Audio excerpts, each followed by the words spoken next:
if I told you there's a way, if you're desperate enough to get a build done and save hundreds upon hundreds of dollars on memory right now? Thankfully, we probably found a good solution for you guys to at least get your builds or upgrades off the ground. And no, that doesn't mean buying an old generation CPU where its platform is basically dead-ending you and DDR4 memory. No, this is something completely different. So this is a relatively cheap SODIMM memory module.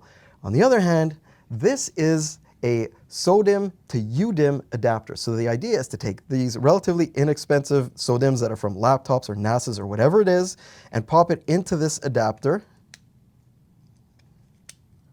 and it adapts it to a desktop system. So it might sound crazy and look absolutely hideous compared to all those fancy RGB kits out there, but we've tried this hack on Ryzen 7000, 9000, Intel LGA 1700 and LGA 1851 systems without any serious issues. It's mostly plug and play with only a few small speed bumps that you might run into. Anyways, this is how you can leverage your sort of search ingenuity in local markets on Kijiji Marketplace here in Canada, Facebook Marketplace, eBay, even local buy and sell forums in order to combine these really inexpensive adapters with SODIMM memory in order to get your build off the ground while not destroying your budget. But want to know the best part?